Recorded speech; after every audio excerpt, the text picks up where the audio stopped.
მიქაელის მისია. რუდოლფ შტაინერი. 12 ლექცია წაკითხული დორნახში 1919 წელი. დღეს ვკითხულობთ მეორე ლექციას, რომელიც შეიძლება დასაწყისში ცოტა მოსაბეზრებლად მოგეჩვენოთ, მაგრამ არ დანებდეთ, რადგან ძალიან საინტერესოა. ბოლომდე მოусმინეთ. წინა ლექციაში მე ვილაპარაკე იმ ცდომილებაზე, რომელმაც ახალი დროების სულიერ ცხოვრებაში მოიკიდა ფეხი და რომელიც უმრავლესობისთვის დღესდღეობით შეუმჩნეველი რჩება. ალბათ გახსოვთ, რომ აღნიშნული ცდომილების განხილვისას სულის მეცნიერული კვლევის უმნიშვნელოვანეს პუნქტს მივადგეთ. კაცობრიობის სულიერი ცხოვრების მართლ-ზომიერი განვითარება ამ საკითხის სათანადოდ გაშუქებას საჭიროებს. მე შევეცადე თქვენი ყურადღება მიმეპყრო ჩვენი კულტურის იმ უმნიშვნელოვანეს ძეგლებზე, მილტონის დაკარგულ სამოთხესა და კლოპშტოკის მესიადაზე, რომლებშიც ნათლად აირეკლა ბოლო საუკუნეების საყოველთაო პოპულარული აზროვნების ტენდენციები. ამასთან ერთად ის ფაქტიც აღინიშნა, რომ სწორედ ამგვარი მხატვრული და შეიძლება ითქვას მაღალსულიერი ქმნილებების წყალობით ინაკვთება ის საშიშროებები, რომლებიც ადამიანის მშვენიერი ცხოვრების წინააღმდეგაა მიმართული. საჭიროა გავაცნობიეროთ, რომ სულის ჭეშმარიტი გაგება, ქრისტეს ჭეშმარიტი გაგება შეუძლებელია მანამ, სანამ არ ვერწმუნებთ, რომ ორწევრიანობის იდეაზე დაყრდნობით კოსმოსის სტრუქტურის შემეცნება წმინდა წყლის ილუზია. ადამიანი ღრმად ცდება, როდესაც ორწევრიანობაში ნაგულისხმევი განსხვავებულობის თანახმად ბოროტების ცნებაში აერთიანებს ყოველივე იმას, რაც დროის დინებას მოჰყვა, როგორც ლუციფერული და არიმანული. იგი სრულიად ანგარიშმიუცემლად აჯერებს ორ განსხვავებულ კოსმოსურ ელემენტს, ხოლო ამის შემდეგ სიკეთის ცნებაში ლუციფერული ელემენტი შემოაქვს. სხვაგვარად რომ ვთქვათ, ადამიანებს სწამთ, რომ ღვთაებრივს ეთაყვანებიან, ღვთაებრივს შეიმეცნებენ, ისინი ღვთაებრივის სახელს წარმოთქვამენ, ღვთაებრივს მიმართავენ, სინამდვილეში კი აღრეული აქვთ ღვთაებრივი და ლუციფერული. სწორედ ამიტომ კაცობრიობის და მსოფლიო ევოლუციაში წმინდად ღვთაებრივსა და წმინდად ქრისტეს იმპულსის არცობრივი წვდომის და შემეცნების თვალსაზრისით თანამედროვეობა უაღრესად დიდი სიბნელის პირისპირ დგას. ორწევრიანობის იდეის რწმენა აღიარებას მოჰყვა ის, რომ ადამიანმა თავის წარმოდგენებში ერთიანად გამიჯნა განაკერძობა მშვენიერი სხეულებრივისგან. დაიკარგა კავშირი მშვენიერ სულიერ გამომხატველ წარმოდგენებსა და სხეულებრივის გამომხატველ წარმოდგენებს შორის. აზროვნება, ნებელობა, გრძნობა თანამედროვე ადამიანისთვის ფუჭი უშინაარსო სიტყვებია. ამ მიმართებით განსაკუთრებით სცოდავს სასკოლო ფსიქოლოგია. ამრიგად, ადამიანი ამა თუ იმ მშვენიერ ელემენტის შესახებ ვერავითარ საფუძვლიან წარმოდგენას ვეღარ გამოიმუშავებს. მეორე მხრივ არც ხრება უსულო და უგრძნობო მატერიალურზე ლაპარაკი. სიტყვები თითქოს რაკარუკით ცვივა გარეგნულ მატერიალურის გაქვავებულ მოლიპულ ზედაპირზე, საიდანაც ვერა და ვერ ხერხდება მშვენიერისკენ ხიდის გადება. ყოვლის გამჭვალავი სულიერი და სხეულებრივი, რომელიც იმავდროულად არის სულიერიც, ადამიანთათვის ორ ელემენტად დაიყო.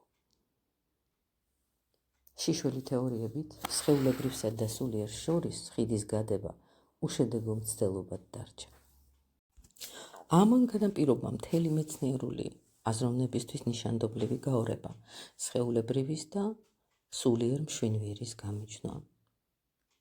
ისიც უნდა ითქვას, რომ სხვადასხვა აღმსარებლობები, თუმცა კი მიუთითებენ რაღაც განყენებულ სულიერებაზე, მაგრამ განმარტება იმისა, თუ როგორ შემოდის, როგორ მსჭვალავს ეს სულიერება ფიზიკურ სხეულებრივს და როგორ მოქმედებს მასში, მათ არ ძალოცთ. მეორე მხრივ სულიერებას მოწყვეტილი ცოდნა და მეცნიერულ საბუნებისმეტყველო დაკვირვებები ფიზიკურ მატერიალურზე სრულიად უძლურია სხეულებრივი პროცესების გამჭოლ იხილოს ის, რაც სხეულებრივ პროცესებს რეალურად მართავს. ვინც ამ პოზიციაზე დაყრდნობით განიხილავს სამყაროს მეცნიერულ საბუნებისმეტყველო კონცეფციას, სახელმწიფო ამ კონცეფციის განვითარებას მე-19-20 საუკუნეებში აუცილებლად იმ დასკვნამდე მივა, რომ სამყაროს დღევანდელი კონცეფცია ორწევრიანობის იდეის შედეგია.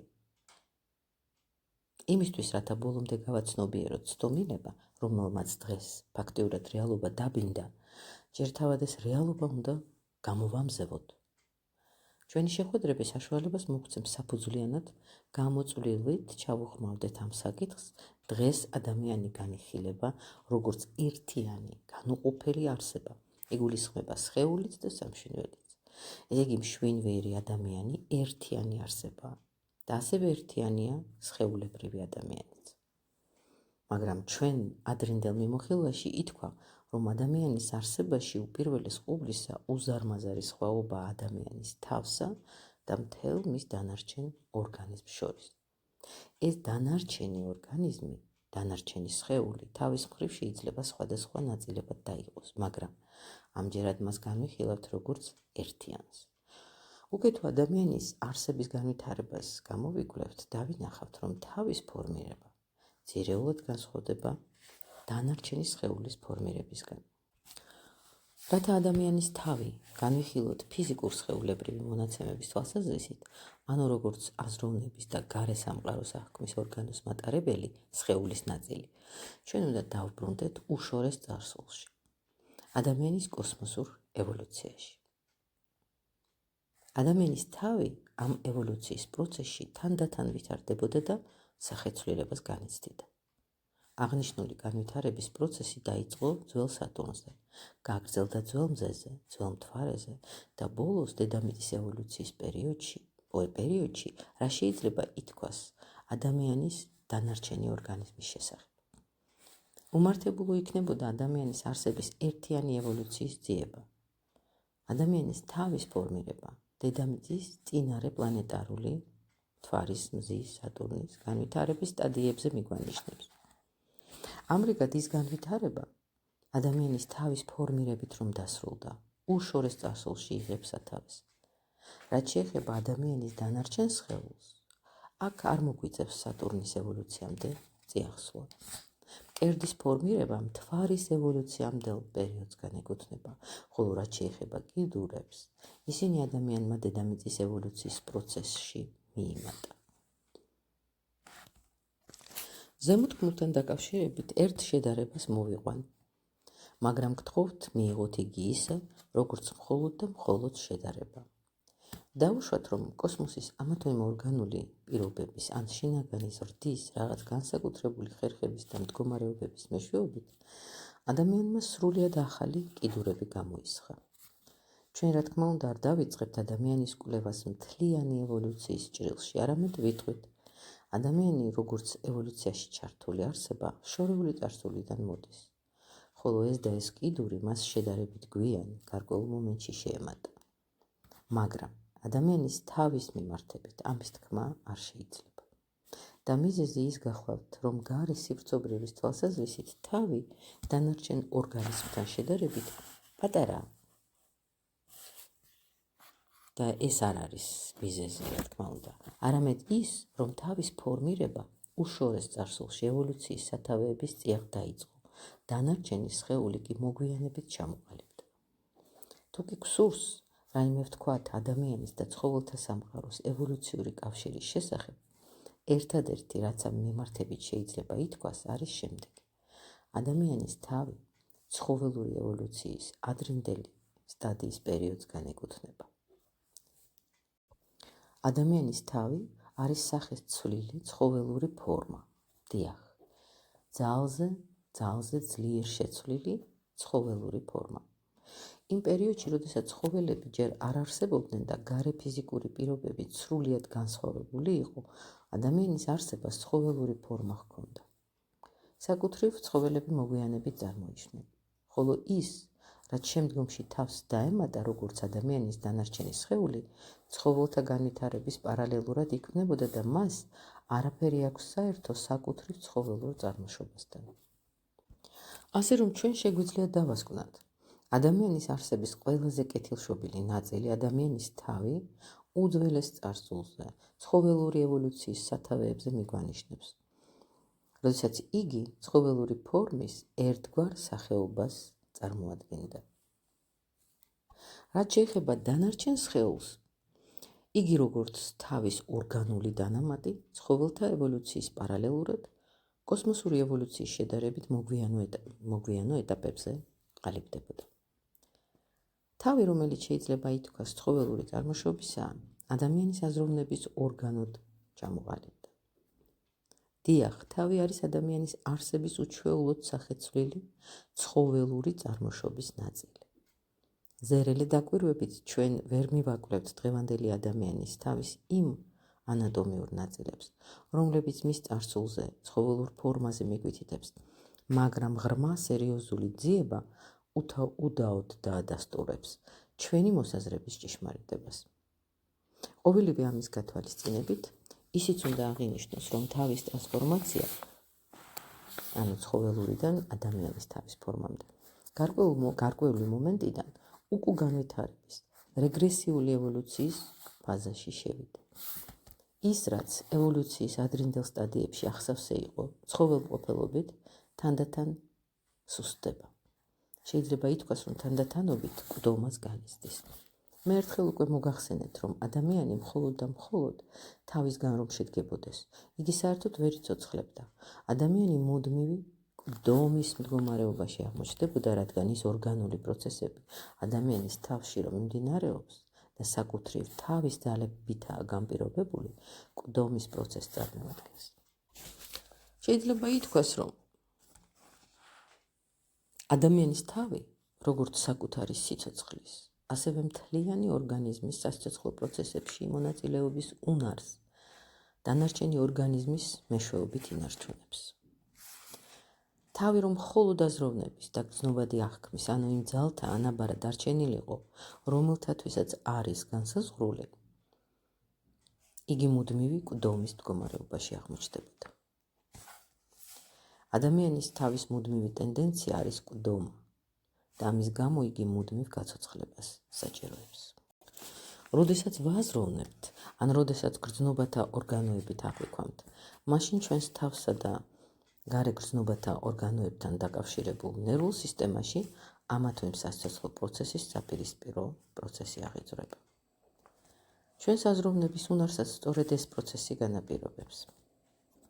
ჩვენს აზროვნების უნარსაც სწორედ ეს პროცესი განაპირობებს. ამის გარეშე ადამიანი ღრმა ძილს მიეცემოდა. იმის გამო, რომ სიკვდილი გამუდმებით მსჯავრავს ადამიანის თავს, რომელშიც მუდმივ დინებადი რეგრესის ფონზე მიმდინარე ორგანული პროცესები მუდმივ შევიწროებას განიცდის, ჩვენ აზროვნების და გრძნობადი აღქმის შესაძლებლობა გვეძლევა. ვინც ტვინში მიმდინარე პროცესებზე დაყრდნობით აზროვნების და გარე გრძნობადი აღქმების მატერიალისტურად ახსნას ცდილობს, ის სრულებით ვერ ერკვევა რეალურ ვითარებაში. მას სწამს, რომ ტვინში მიმდინარე პროცესები ორგანული ზრდის და მსგავსი პროცესების ანალოგიურია, მაგრამ ეს ასე არ გახლავთ. გრძნობადი აღქმის და აზროვნების პარალელურად მიმდინარე პროცესები დამანგრეველი, ანუ კვდომის და შლის პროცესებია. ასე რომ ჯერ ორგანულ მატერიალური უნდა დაიშალოს, დაინგრეს და ამ პროცესის კვალ და კვალ აზროვნების პროცესი უნდა წარიმართოს. თქვენ ხედავთ, რომ თანამედროვე ადამიანები ცდილობენ ყოველივე ეს წმინდად მატერიალურად ახსნან. ადამიანი გარე გრძნობიერ აღიქვამს, მაგრამ სრულებით ვერ აცნობიერებს იმას, რაც მის ორგანიზმში პარალელურად ხდება. ის, რაც გაიდუმალებულია ადამიანის მშვენიერ ბუნებაში და რასაც დღეს ასე უბრალოდ ადამიანის მშვენიერ სამყაროს უწოდებენ, ანუ გრძნობადი აღქმების და აზროვნების რეალური არსი, მხოლოდ იმ პროცესების მეშვეობით შეიმეცნება, რომლებიც აღწერილია ჩემს წიგნში, როგორ მივახციოთ ზესამყაროების შემეცნებას. განვითარების პროცესში სამშვენველი ერთის მხრივ აზროვნებით და გარე გრძნობადი აღქმებითაა დაკავებული. მეორე მხრივ აღიქვამს ტვინში მიმდინარე ნგრევის და შლის პროცესს, რაც დანარჩენი ორგანიზმის ძალისხმევით განუწყვეტლივ ბათილდება. აი ეს გახლავთ რეალური ადამიანის თავის მოღვაწეობის ჭეშმარიტი შემეცნების თანამდევი ტრაგიკული მოვლენა. ადამიანის თავში მიმდინარე პროცესები მოკლებულია ყოველგვარ ცხოველ მოსილებას. ნათელმხილველი ვერაფერს ჭრեց სასიხარულოს, როდესაც აზროვნებას გარეგრძნობადი ორგანოებით აღიქვამს, რამე თუ ამ დროს იგი უშუალოდ ეცნაურება ნგრევის და შლის პროცესებს და ამავე დროს იმასაც აცნობიერებს, რომ მატერიალისტურად მოაზროვნე ადამიანების ვარაუდები თავში მიმდინარე პროცესების მიმართებით რეალობას არ შეესაბამება. მატერიალიზმი იძულებულია ივარაუდოს სწორედ ის, რაც ძირეულად ეწინააღმდეგება სინამდვილეს. ამრიგად თავი ცხოველურ სამყაროდან წარმომავალ და ამჯერად უკვე დაღმავალი განვითარების სტადიაში მყოფი ადამიანის სხეულის ნაწილს განასახიერებს. ადამიანის დანარჩენი სხეული პროგრესულ ევოლუციას განიცდის და უმართებულოა იმის ფიქრი, თითქოს და ამ დანარჩენ სხეულს არ გააჩნდეს მშვენიერ სულიერის კუთვნილი წილი. სისხლთან ერთად ადამიანის თავს განუწყვეტლივ მიეწოდება ის მშვენიერ სულიერი აზრი ფორმები, რომელთაგან ჩამოქნილია მთელი სამყარო და ასევე მთელი ჩვენი ორგანიზმი. მათი აღქმა ნორმალურ ადამიანს დღესდღეობით არ ძალუძს, მაგრამ ახლოსაა ის დროც, როდესაც ის თავისივე არსებიდან ზიაღმავალ აზრი ფორმების აღქმას შესძლებს.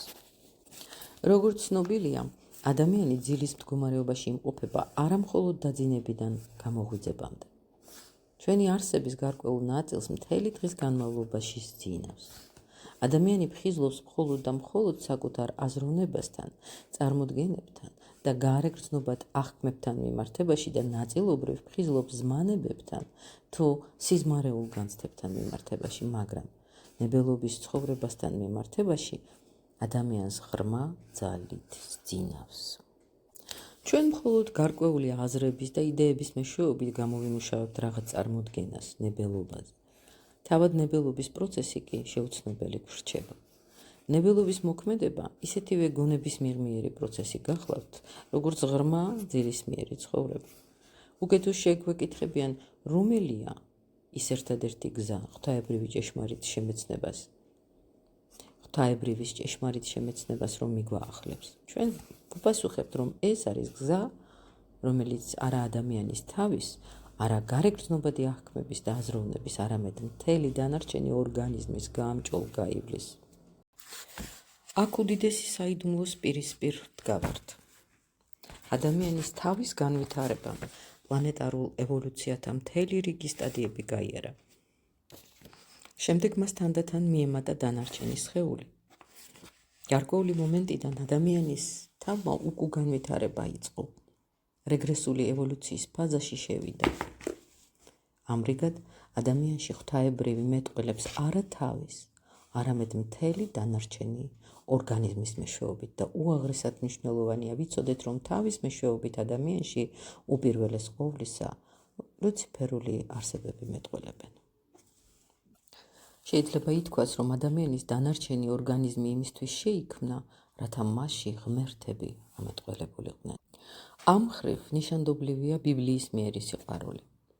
დასაწყისში იქ ნათქვამია არა ის, რომ ღმერთმა ზეგავ მოაფრქვია ნათელი და გააცოცხლა ადამიანი, არამედ ის, რომ ღმერთმა ადამიანს სული შთაბერა და სიცოცხლე მიანიჭა. აქ სწორადაა მინიშნებული, რომ ღვთაებრივი ადამიანში შემოვიდა ისეთი მოქმედების გზით, რომელსაც არაფერი აქვს საერთო თავის მოღვაწეობასთან. ზემოთქმულიდან გამომდინარე, თქვენთვის გასაგები უნდა იყოს ისიც, რომ ადამიანს ღვთაებრივი იმპულსი თავდაპირველად ან არაცნობიერი ნათელხილვის გზით უნდა მიეღო, ან იმ წვდომის მეშვეობით, რომელიც გაუცნობიერებელ ნათელხილვას ემყარება. თუკი გულდასმით შევისწავლით ძველ აღთქმას, ჩვენთვის ნათლად გამოიკვეთება, რომ იგი გაუცნობიერებელი ნათელხილვის ნაყოფია. ეს კარგად იცოდნენ მათ, ვინც ძველი აღთქმის შექმნაში მონაწილეობდნენ. დღეს მე არ შევუდგები იმის განხილვას ძველი აღთქმის შექმნაში მონაწილეობდნენ. დღეს მე არ შევუდგები იმის განხილვას, თუ როგორ იწერებოდა ბიბლია. მე მხოლოდ მიგითითებთ იმ ფაქტებზე, თუ რაოდენ კარგად იცოდნენ ძველმა ებრაელმა მოძღვრებმა, რომ მათი ღმერთი არა უშუალოდ გარეგრძნობადი აღქმების და ჩვეულებრივი აზროვნების, ანუ ადამიანის თავის შუამდგომლობით, არამედ სიზმრის მეშვეობით შთააგონებს მათ თავის ნებას და რომ მათი სიზმარი არის არა უბრალო ხატსახეების მონაცვლეობა, არამედ რეალობის მომცველი სიზმარი. ნათელხილვის მომენტში ღმერთი ისევე ესიტყვებოდა მათ, როგორც ერთ დროს მოსეს აწვდინა თავისი ხმა ალმოგზნებული ბუჩქიდან. როგორი ლამაზი სიტყვა აქვს ნახმარილი აკიფიანს. ალმოგზნებული ბუჩქიდან. და როდესაც იმ დროის ხელდასხმულებს კითხავდნენ, საიდან რა გზით აღწევსო თქვენამდე ხმა ღვთისა, ისინი მიუგებდნენ, ჩვენ გველაპარაკება ღმერთი, სახელდაუდებელი. სახელი მისი ამოუთქმელია, ხოლო ხატება მისი, სახე მისი არის მიქაელ, ღვთის სიტყვა, მისით ცხადდება. ესე იგი, სახე მისი არის მიქაელ, ღვთის სიტყვა, მისით ცხადდება.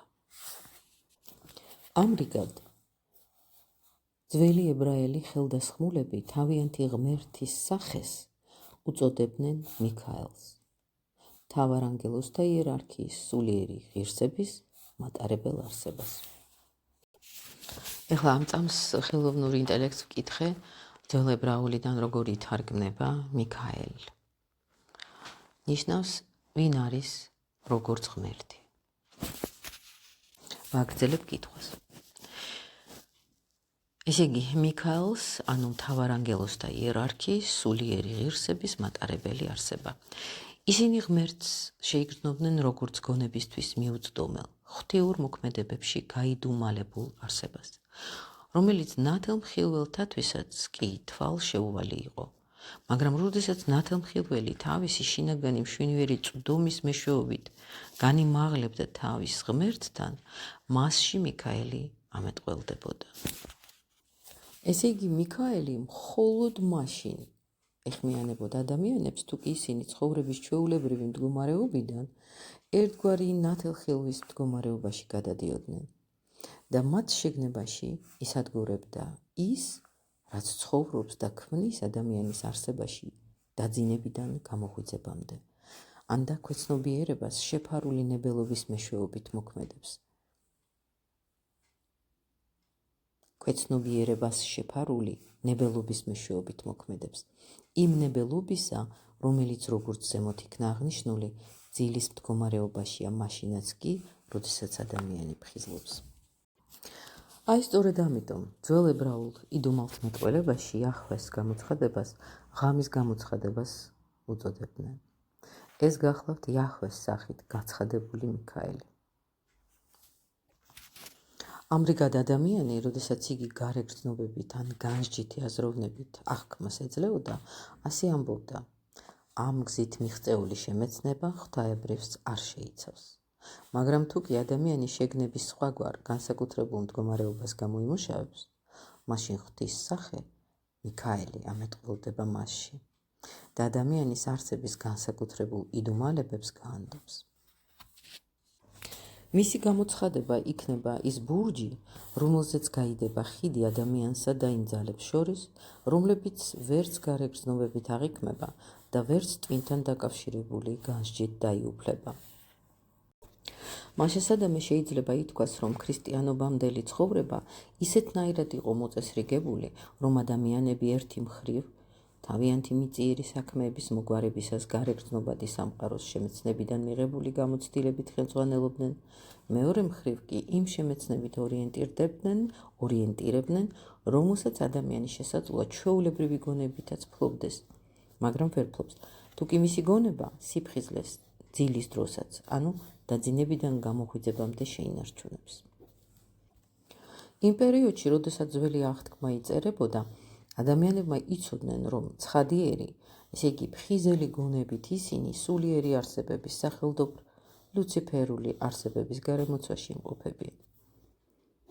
ხოლო ის არსებები, რომელთაც ისინი შეიგრძნობდნენ, როგორც ადამიანის შემოქმედ ღვთაებრივ არსებებს, მათი რწმენის თანახმად მოქმედებდნენ დაძინების მომენტიდან გამოღვიძებამდე, ან დღისით ადამიანის არსების იმ ნაწილში, რომელსაც ცხადიერ მდგომარეობაშიც სძინავს. ბიბლიის შექმნის პერიოდში იაჰვეს ლამის მეუფეს უწოდებდნენ. მიქაელს იაჰვეს ხატს. ბუდიში ღამის მეუფე. ღამის მეუფის მსახურად რაც ხდნენ, ანუ მიქაელი იაჰვეს მსახური. იაჰვე ღამის მეუფე. წინასწარმეტყველურ წვდომებთან კავშირში ადამიანები ყოველთვის მიქაელს გულისხმობდნენ. რამე თუ მისი მეშვეობით გაცილებით მეტის შემეცნება შეეძლოთ, ვიდრე გარე ფიზიკურ გრძნობებზე დაყრდნობით. ყოველივე ამის მიღმა იფარება ცნობიერება, რომელიც ყოფიერების იმ სფეროს განეკუთვნება, სადაც მისი გარემომცველ ძალებთან ერთად სუფევს იაჰვე. მაშინ, როდესაც ადამიანის თავი ლუციფერული არსებებითაა გარემოცული. ის, რომ ადამიანის თავი, რომელიც დანარჩენ ორგანიზმზე მაღლაა განთავსებული, ლუციფერული არსებებისკენაა მიმართული, საიდუმლოდ ინახებოდა ყველა უძველეს ტაძარში. და ეს ის საიდუმლო გახლავთ, რომელშიც ადამიანმა სინამდვილეს, სიმართლეს მიაკვლია. ადამიანებმა იცოდნენ, რომ თავი დანარჩენი ორგანიზმიდან ლუციფერმა ამოაწიაღა, ამოზიდა. ძალა ადამიანი ცხოველური მდგომარეობიდან რომ გამოიყვანა და დღევანდელი იერის შესძინა არის ლუციფერული ძალა. ხოლო ძალა, რომელსაც ადამიანი შეიგრძნობს როგორც ღვთაებრივს, ღამეული ძილის დროს დანარჩენი ორგანიზმიდან თავისკენ მიედინება. ასეთი გახლავთ ვითარება ადამიანის შემეცნების თვალსაზრისით ქრისტიანობამდელ პერიოდში. შემდგომ დედამიწის ევოლუციაში გოლგოთას მისტერიის ფაქტი შთაიბეჭდა და ჩვენ ვიცით, რომ ეს არის უზენაესი ზემიწიერი არსის, რომელსაც ქრისტეს ვუწოდებთ. უზენაესი ზემიწიერი არსის, რომელსაც ქრისტეს ვუწოდებთ, დაკავშირება კაცობრიობის მიწიერ განვითარებასთან. იესო ნაზარეველის სხეულის მეშვეობით მოხდა ეს. გოლგოთაზე სიკვდილით ქრისტემ თავისი თავი მიწიერ ადამიანს დაუკავშირა. რა მოხდა ამის შემდეგ დედამიწის განვითარებაში?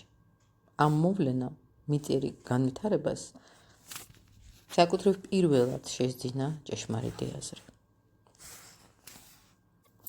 დედამიწას თავისი საკუთარი აზრი არ ექნებოდა. ადამიანის განვითარება თავთან დაკავშირებული გარეგრძნობების და აზროვნების მეშვეობით რომ გაგრძელებულიყო.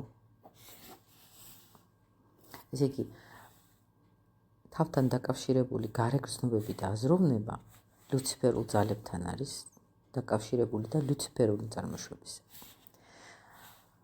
ადამიანი, რომელიც დედამიწაზე შთამოღრილ მზის და ციურ მნათობთა სხივ ნათლიერებას აღიქვამდა, ძილის მდგომარეობას უნდა მისცემოდა, რათა ღვთაებრივი აღეკვა. ამ პირობებში დედამიწა ვერასდროს თავის ჭეშმარიტ აზრს ვერ შეიძენდა, რამე თუ დღის ცნობიერების ადამიანი და დედამიწა ერთმანეთს განეკუთვნებიან.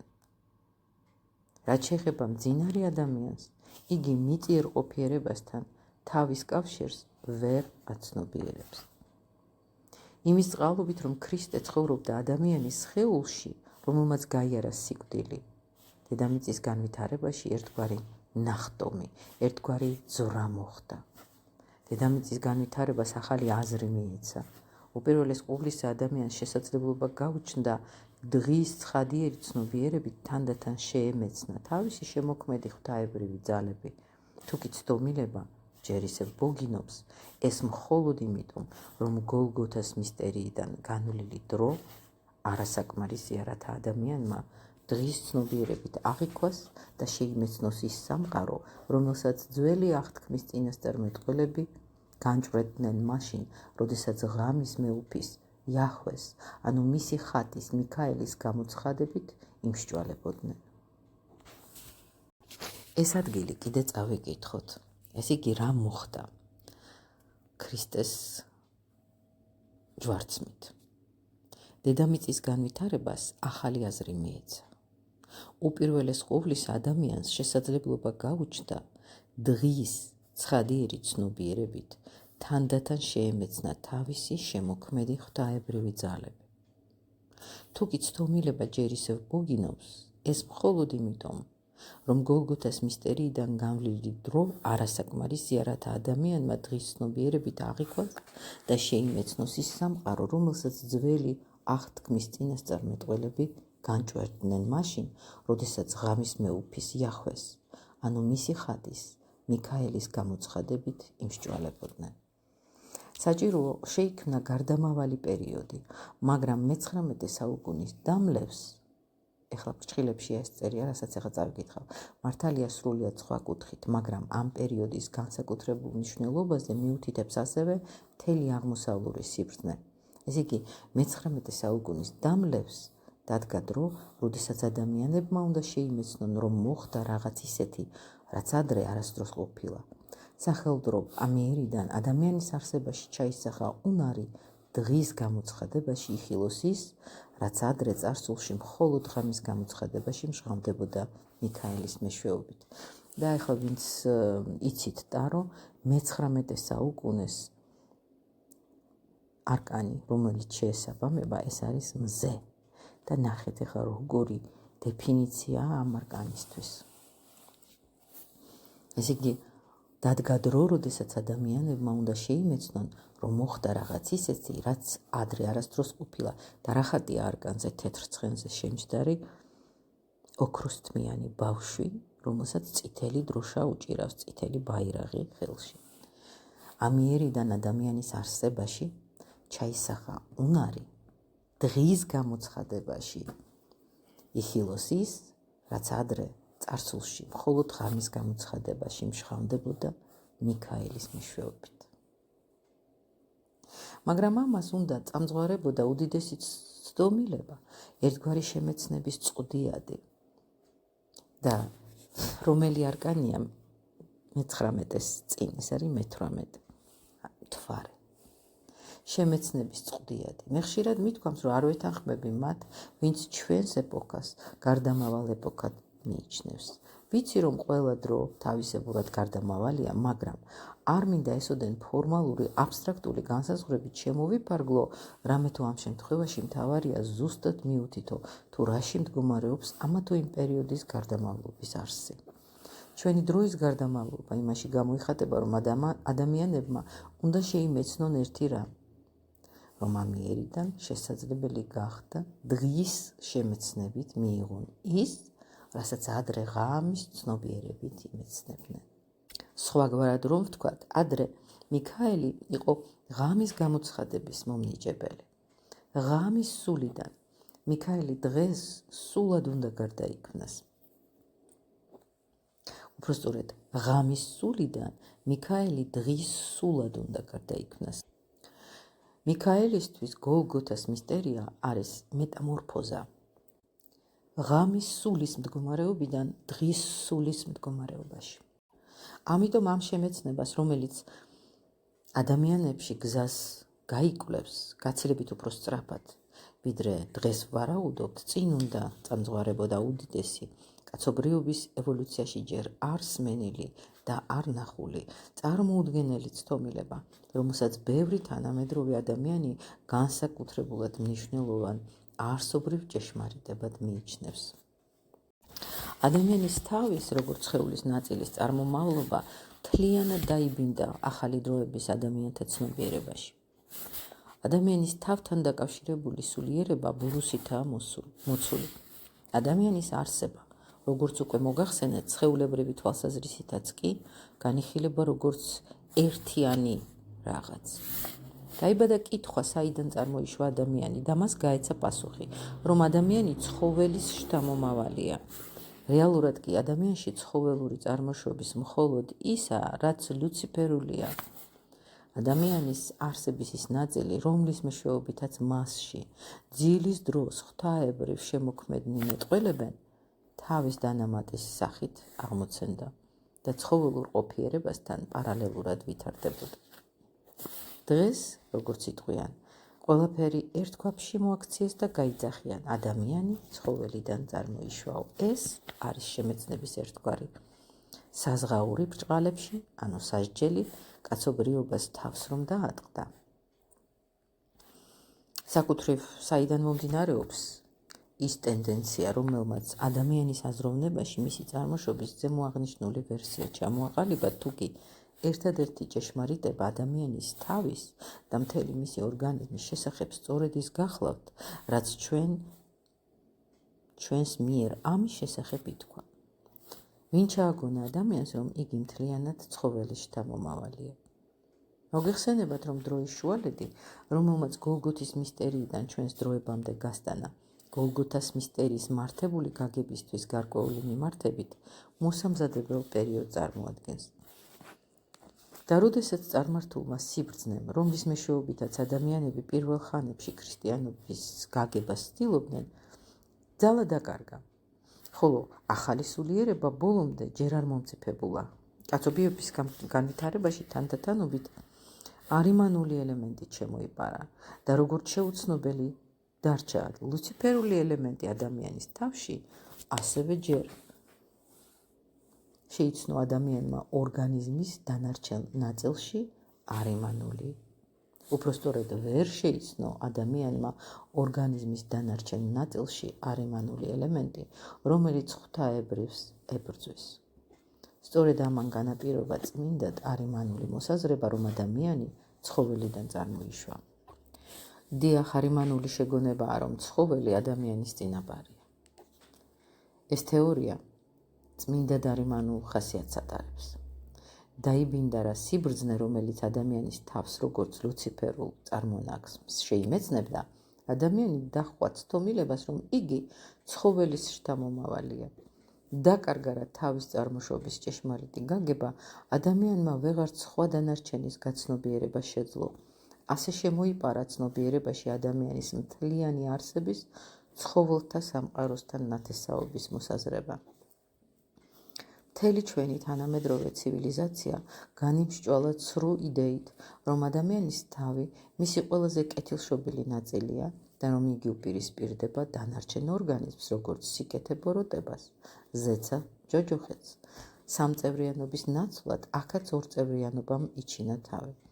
ჭეშმარიტება კი იმაში მდგომარეობს, რომ თუკი ადამიანის თავის მეშვეობით რაიმეს აღწევს ადამიანი თავის მეშვეობით, იგი უპირველეს ყოვლისა კოსმოსურ სიბრძნეს, ლუციფერულ სიბრძნეს უნდა უმადლოდეს, მაგრამ ეს ლუციფერული სიბრძნე თანდათანობით სხვა ელემენტებითაც უნდა განიმსჭვალოს. მას შემდეგ, რაც კაცობრიობის ევოლუციამ სატურნის, მზის და მთვარის სტადიები გაიარა და დედამიწის განვითარება დაიწყო, იმ სულიერმა ძალამ, რომელსაც მიქაელის ძალას ვუწოდებთ, ლუციფერული არსი ადამიანის განვითარებისკენ მიმართა. და მან დაამხო და ასცა ურჩი სულები დედამიწაზე ბრჭყალებში. სხვაგვარად რომ ვთქვათ, მიქაელთან მებრძოლი ლუციფერული სულების დამხობის შედეგად ადამიანი უპირველეს ყოვლისა განიმსჭვალა გონებით, რომელიც მისი თავიდან აღმოცენდება. ამრიგად, სწორედ მიქაელმა წარგზავნა ადამიანთან თავისი მოწინააღმდეგენი იმ განზრახვით, რათა ადამიანს შეინივთებდა რა? ღვთაებრივთან დაპირისპირებულ ელემენტს, უპირველესად თავის საკუთარი გონება მიეღო. შემდეგ კაცობრიობის განვითარებაში გოლგოთას მისტერია შემოვიდა. ქრისტეს არსმა იესო ნაზარეველის სხეულით სიკვდილი გაიარა და კაცობრიობის განვითარებას დაუკავშირდა. მოსამზადებელი პერიოდი მიიწურა. ზეგრძნობად სამყაროებში მიქაელი თავად მონაწილეობდა გოლგოთას მისტერიის შედეგებში. მე-19 საუკუნის ბოლო მესამედიდან მიქაელი განსაკუთრებულ მდგომარეობას იკავებს კაცობრიობის განვითარებაში. ამ მდგომარეობის მართებული აღქმის პირველი ნაყოფი გახლავთ იმ იდუმალებათა გაცხადება, რომელთაგან ერთ-ერთი ადამიანის თავის და მთელი მისი დანარჩენი ორგანიზმის განვითარებას ეხება. უაღრესად მნიშვნელოვანია ვიცოდეთ, რომ ერთიანი, მთლიანი ადამიანის წარმოშობის ცრუ იდეისგან ვერ გამოვთავისუფლდებით მანამ, სანამ ადამიანის თავის, როგორც ასეთის, ჭეშმარიტ წარმოშობას არ შევიმეცნებთ. რამე თუ მათ, ვისაც არ სურთ აღიარონ, რომ თავი უპირველეს ყოვლისა ლუციფერული ფორმა ქმნადობის შედეგია, ყოვლად უმართებულად მიაჩნიათ, რომ ადამიანის თავიც და მთელი მისი დანარჩენი ორგანიზმიც ერთიანი წარმოშობისაა და ის, რაც თავის მიმართებით შეიძლება ითქვას, ადამიანის დანარჩენ არსებაზეც ვრცელდება. კაცობრიობა უნდა ჩაწუდეს ამ საიდუმლოს.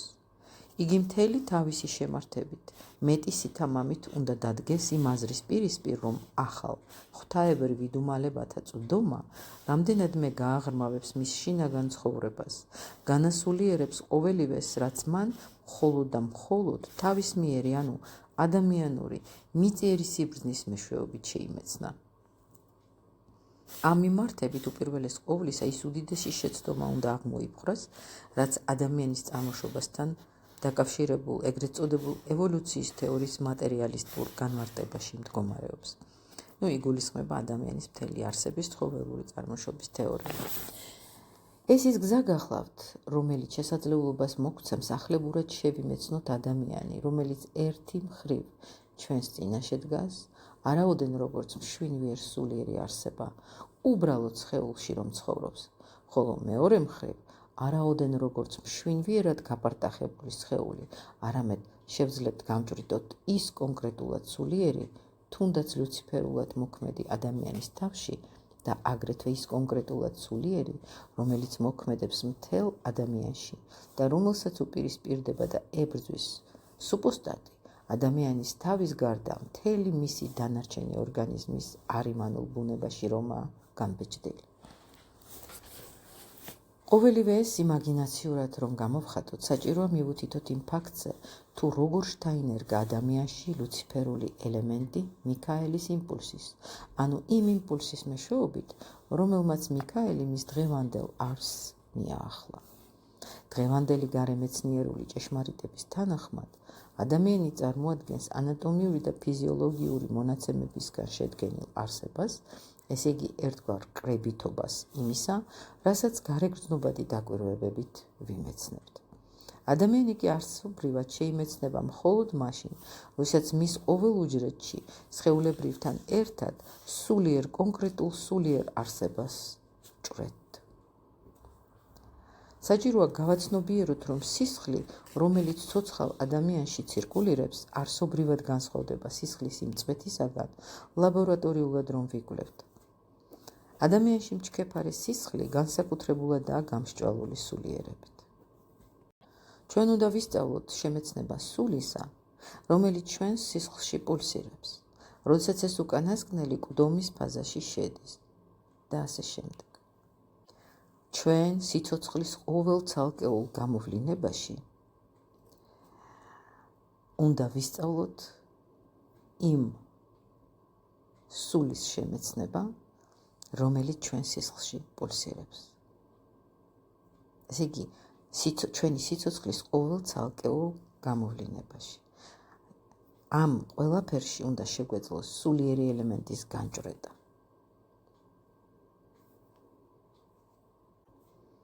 მიქაელი ძლიერების სულია.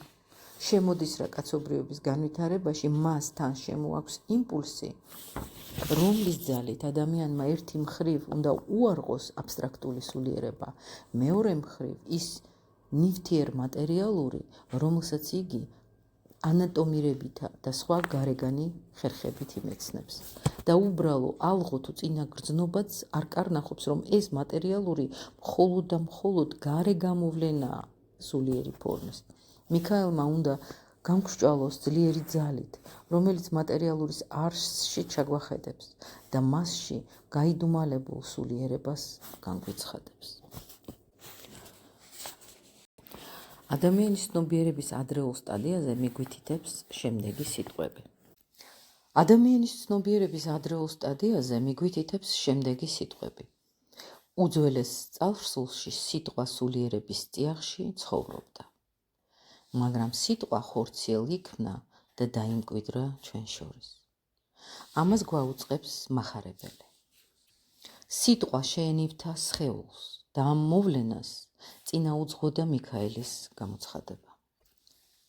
ეს ის რეალური პროცესი გახლავთ, რომელიც ადამიანის ცნობიერებაში მიმდინარეობს და რომელიც ზემოთ იქნა განხილული. ამიერიდან ახალი პროცესი უნდა დაიწყოს, მახარებლის სიტყვებს კიდევ რაღაც უნდა დაემართოს. ჩვენს შეგნებაში უნდა გამოიბრძმიდოს ძალა, რომელიც დაგვანახებს თუ როგორ აღიქვამს ადამიანი იმას, რაც სულიერი სამყაროებიდან ქრისტეს იმპულსის მეშვეობით დედამიწას შეენივთა და რაც მთელმა კაცობრიობამ უნდა შეინივთოს, რათა არ განადგურდეს დედამიწასთან ერთად. უნდა მივაღწიოთ იმას, რომ ადამიანმა სულიერებით გამსჭვალოს არა მხოლოდ თავი, არამედ მთელი თავისი არსება. დიახ, ადამიანი მთლიანად სულიერებით უნდა განიმსჭვალოს. ერთადერთი, რაც ამ მიმართებით დახმარებას გაგვიწევს, არის ქრისტეს იმპულსი. რაც უშუალოდ და აგრეთვე ქრისტეს იმპულსი, ინტერპრეტირებული მიქაელის იმპულსით. ეს ადგილი კიდევ გავიმეოროთ.